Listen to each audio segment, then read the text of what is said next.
안녕하십니까. 금속일보의 백일자 기자입니다. 박근혜 최순실 게이트의 진짜 주범, 재벌 총수들의 구속수사에 전 국민의 관심이 모아지고 있습니다. 그런 분위기에 힘입어 특검은 어제까지 박근혜 최순실 게이트 관련 현대자동차 정몽구 회장의 범죄 사실에 대한 내사를 진행했는데요.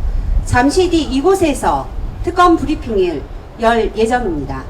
이번 특검 조사 기간이 짧아 조사관들이나 증인들이 다소 버벅대더라도 넓게 양해해 주시고 노력한다 싶으면 환호와 박수 부탁드립니다. 그럼 지금부터 금속일보 단독으로 특검 브리핑을 생중계하도록 하겠습니다.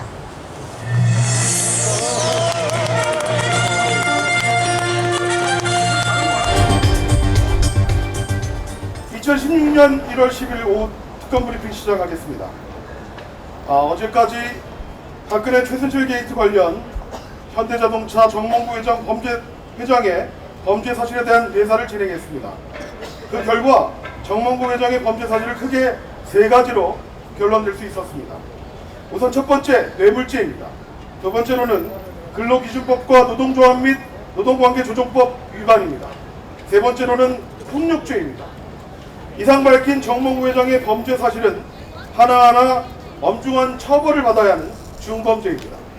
이에 금일 브리핑에서는 특검이 확보한 증거들을 바탕으로 정몽구 회장의 범죄 행위를 조금 더 세부적으로 설명하고자 합니다. 또한 수많은 범죄 혐의를 두고 있는 정몽구 회장의 증언을 직접 확보하기 위해 정몽구 회장을 직접 증인으로 불러 신문을 진행할 것입니다. 특검 사상 처음 있는 일입니다. 정몽구도 부르고 이재용도 부르고 신동민도 불러야 되는 거 아닙니까? 여기? 박수 한번 주세요. 일단 저희 특검팀의 브레인 사시 패스했습니다. 김상은 아닙니다. 김상중 수사관 모시고 뇌물죄에 대한 세부적인 브리핑을 이어가도록 하겠습니다. 고맙습니다.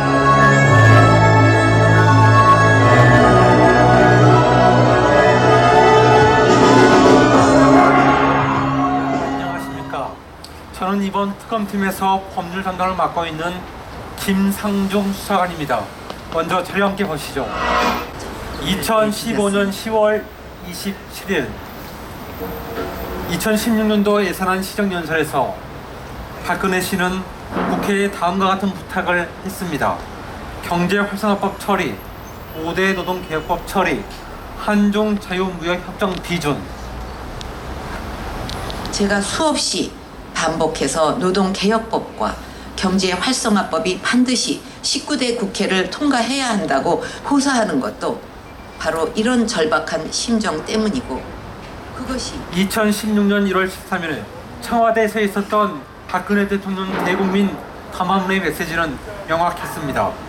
노동개혁법 처리, 경제활성화를 위한 서비스 발전법 및 원샷법 처리. 2016년 1월 18일 성남시 판교 테크노밸리 판교역 광장에서 박근혜 씨가 등장했습니다. 정경련과 상공회의소 등이 추진했던 경제활성화법 처리 촉구 서명운동 자리, 박근혜 씨는 서명에 동참한 후에 성남 상공회의소 회장과 대화를 나누고 자리를 떠났습니다.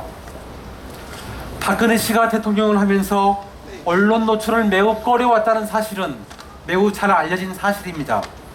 이런 박근혜 씨가 유난히 열정적으로 참여했던 자리들이 있었습니다. 바로 노동개혁이라 불렸던 노동화법, 규제를 완화하려는 경제활성화법을 처리하는 이 처리를 호소하는 자리였습니다. 고용노동부와 재계는 이런 박근혜 씨의 돌발 행동에 힘입어 법안들을 강행하기 위한 시도를 벌였습니다. 그런데 말입니다. 특검은 현대차 정몽구를 조사하면서 이런 박근혜 씨의 행위가 돌발 행동이 아니었음을 확인할 수 있었습니다. 연설과 서명이 있기 전 항상 동반되었던 무언가가 있었음을 저희는 확인할 수 있었습니다.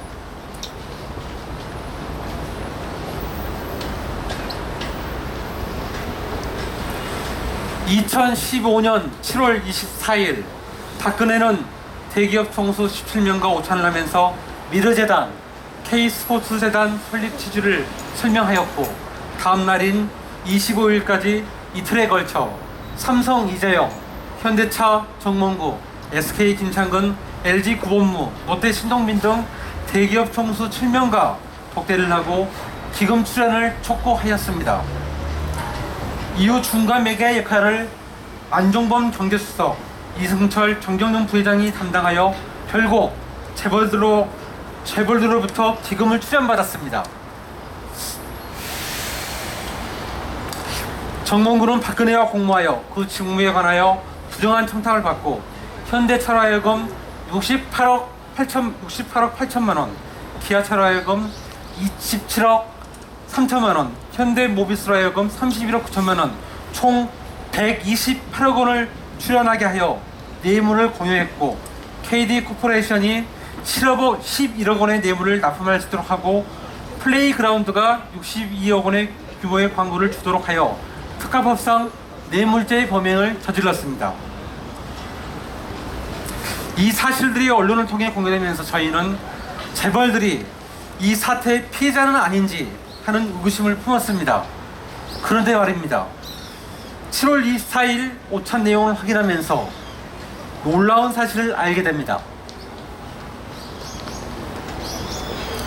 7월 24일 있었던 오찬 모임에서 정몽구 회장은 놀랍게도 노사개혁 제도와 글로벌 비즈니스 센터 건립을 요구합니다.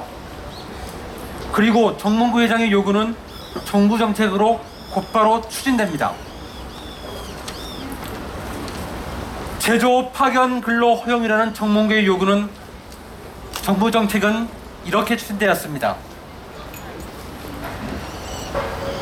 정리해고 요건 완화에 대한 정몽구의 요구는 이렇게 정부 정책으로 추진되었습니다. 휴일 근로 중복 할증 해소에 대해서도 이런 정책을 시도합니다. 글로벌 비즈니스 센터 건립 요구에 대해서 정몽구 회장의 요구는 더욱 구체적이었습니다. 그런데 말입니다.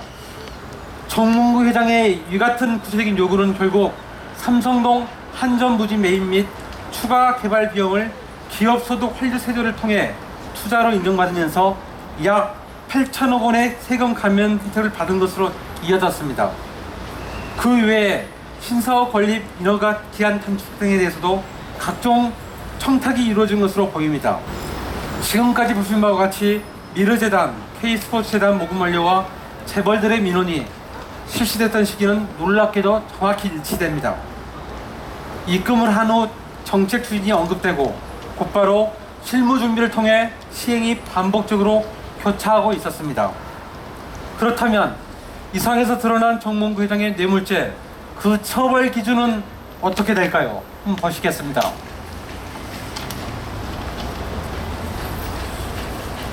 현행법상 처벌 기준만 살펴보더라도 그 형량이 어마어마한 것입니다.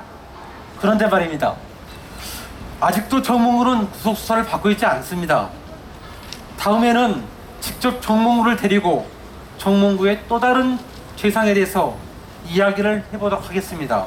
정몽구 씨, 나와주세요.